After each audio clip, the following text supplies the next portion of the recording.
Right, time to get real. If you're a business owner and you've got lots of responsibilities and you're doing your absolute best to avoid burnout, then this one is for you. We need to approach this topic with a little bit of a serious tone, ladies and gents. Burnout is very, very real. It can really wreck your mental health, it can wreck your ability to perform, and it can also wreck your relationships. And so we need to address this. This is a video that's going to share some practical strategies that you can do to lead yourself into a better balance. Let's get into it. So first of all, what does burnout look like? Burnout's about just feeling empty. It's about not having anything left. You haven't got the energy. You haven't got the fallback.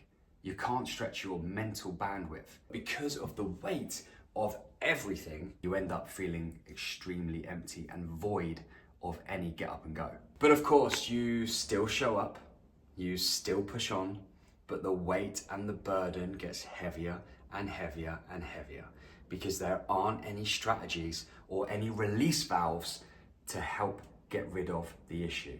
And often, and this is one that I really struggle with, and it really gets me when other people struggle with this as well, often you see yourself as the strong one, as the one that is supposed to have their shit together. And it can be, I don't know about you, but I certainly find that it can be quite concerning and worrying to talk to somebody, especially somebody that's close to you, because you feel like you are burdening that person. And they could end up feeling a little bit scared that you haven't got yourself together. You, the person that is the responsible, strong one that holds everything together in most cases and drives things forwards. So what do we do? Because the strain is very real, and burnout, it's not visible until it's too late. Now, I don't want you to go through any kind of nervous breakdown. I don't want you to go through any kind of fallout. I don't want you to have to put that strain on the people around you. And I've been there myself. So instead, we're going to talk about this. Oh, and before we get into that, let's just get another thing done and dusted. This hustle culture that you need to work hard, you need to get up early, you need to stay up late. You know what, sometimes, I'm not going to sugarcoat it, sometimes in business you absolutely have to. You absolutely have to dig in. But those moments, those chapters in your life, they need to be temporary. They need to have an end so that you aren't doing that all of the time. So anyone that says that you have to be burning the candle at both ends and you have to be doing all these things is misleading you. That is not how life should be. As someone who makes their own choices, someone who wants to lead themselves first, you have to choose and you have to ask yourself, what does a happy balance look like? And that needs to be what we strive for. Yes, we still want to be able to put our foot on the gas when our businesses need our help. Yes, we want to be able to say confidently yes to a new project, knowing that we've got the energy to make it a success. But what we don't want to be doing is pretending that we have to live in this busy, frantic hustle mode all of the time. Of course, the harder you work, the more you get back. But at what cost? There has to be a happy balance in there somewhere. So what do? Here are 3 things that will help you to avoid that leadership burnout. First of all, it's a philosophy. Lead yourself first. As a business owner, as someone with responsibilities in your life, you have got to be a leader. But the place to focus your leadership initially is on yourself. What we're talking about here are your time management skills, your task management skills, how you set up your day with your morning routine, how you finish your day with your evening routine, and understanding that the only place change can possibly happen is with you deciding it first. You've got to take responsibility.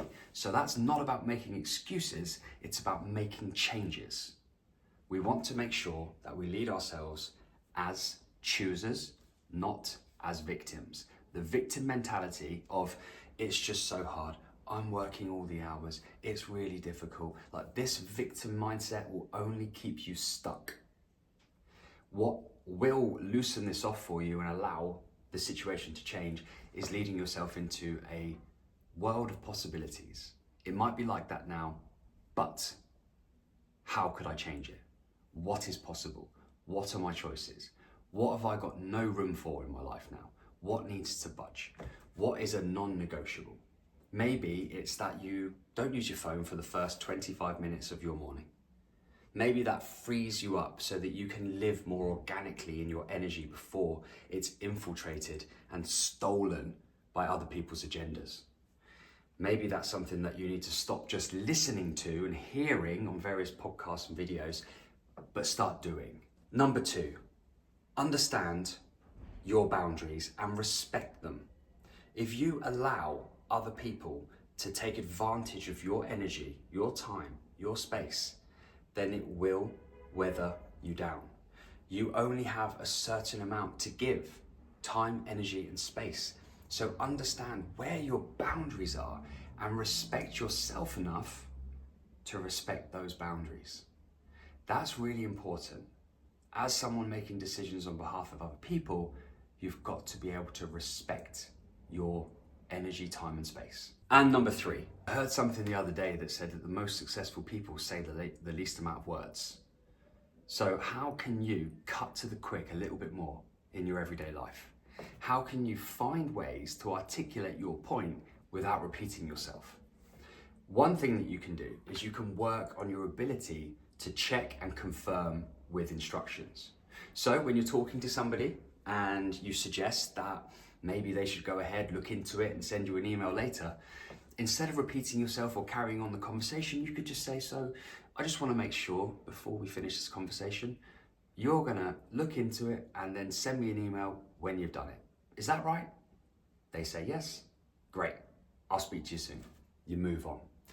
Saying less when you don't need to talk and talk and talk is a superpower. And you can learn that. That is a skill. So think about it. When can you get the point across with less words? Because that will help you to conserve your energy and you will get more things done. Because you'll move through your day being more assertive in a really kind, empathetic, and caring way, of course, but you will allow others to go and empower themselves and help deliver the results that you want as a leader. The final point on this is if you are struggling and you feel like you are close to burnout, it's not going to change just by watching this video. The reason that you're at burnout is a sum of all the parts, and if you want that to change and not become a loop, not become a repetitive cycle in your life of burnout, recover, you've got to look at things and think, what do I need to change? So the actions that you take today, the promises that you make yourself today could help you to prevent burnout in the future. But from me to you, as someone who gets it, someone who knows it, I see you and I understand. But you owe it to yourself to protect what you've built, protect your relationships, protect your own mental and physical health, protect your sacred spare time to do other things other than just work. Protect all of that moving forwards. Be more clinical in the way that you work. Waste less time on things that aren't important, like repeating yourself, and distractions and other people's agendas, like your phone when you scroll on social media.